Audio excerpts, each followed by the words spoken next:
Веселый уголек. Ребята приехали в лес потанцевать, повеселиться и просто посидеть у костра. Была прекрасная погода. Светило солнышко, птички щебетали, часто куковала кукушка. Конечно же, ребята сразу разожгли костер. Натаскали много веток, сухой травы. Дрова они привезли с собой. Какой же костер из веток и сухих листьев? А вот дрова горят здорово, да еще и долго. Было интересно смотреть, как разгорается костер. Разгорался он весело и быстро. А воздух какой был в лесу! Прозрачный, чистый. Музыка звучала на весь лес. Птицы в страхе разлетелись в разные стороны.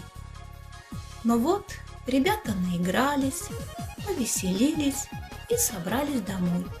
Покидали вещи в машины и уехали. Сразу стало тихо, как обычно бывает только в лесу.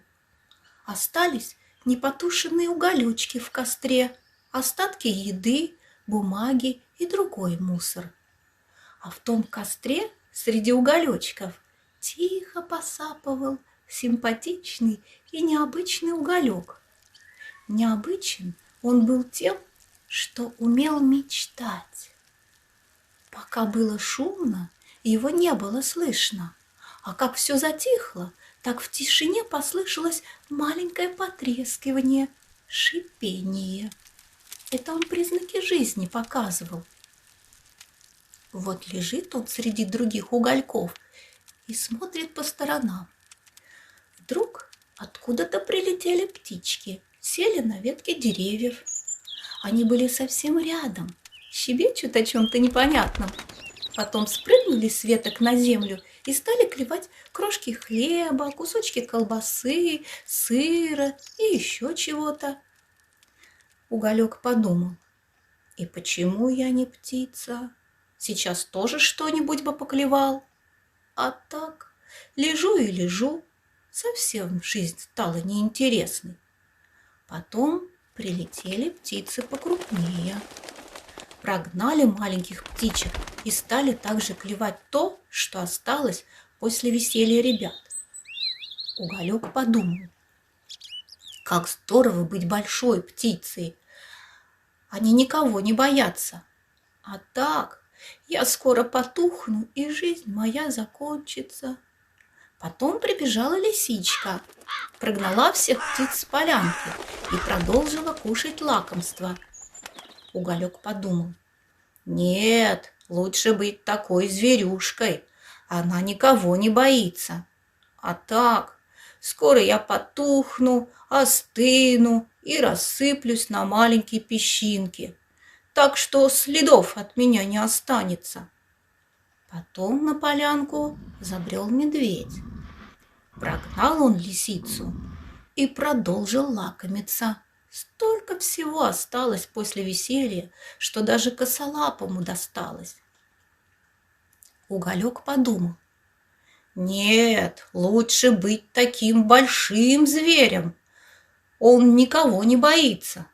А так, скоро моя жизнь закончится, и никто обо мне даже не вспомнит. Наконец медведь наелся и ушел. А уголек подумал: пойду-ка и я проверю, может быть, и для меня что-нибудь осталось. Выпрыгнул он из костра и сразу очутился на сухой травке. Травка сразу вспыхнула. Как хорошо стало угольку! Уголек подумал: и для меня оставили лакомство. Это то, что мне нужно. Травка за травкой разгоралось лакомство для уголька. Уголек развеселился. Я буду жить! Уже не тихо затрещал, а закричал уголек, потому что уже разгорелось целое пламя. Оно становилось все больше и больше. Теперь меня не забудут! Теперь обо мне тоже будут помнить! Танцевал, прыгал и веселился уголек. Все звери и птицы в страхе стали разбегаться в разные стороны. «Ага, меня все боятся! Я никем не хочу быть! Я хочу быть только огнем!» Уголек так разошелся, что остановить его было уже невозможно. Но хорошо, что быстро приехали пожарные.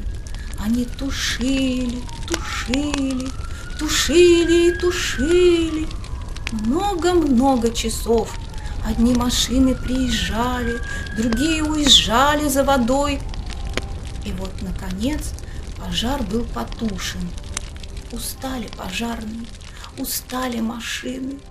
Жаль, погибло много деревьев, а с ними букашки, мошки, жучки, паучки, которые не успели убежать от огня. Не успели убежать и крольчата, ежата, мышата. Их мамы еще долго-долго плакали и горевали по своим дорогим деткам. А тех ребят, которые не потушили костер и не убрали за собой мусор, нашли. Их заставили заплатить большой штраф. Он такой большой, что им много лет придется работать, чтобы оплатить весь штраф. Надо беречь природу. Она же живая.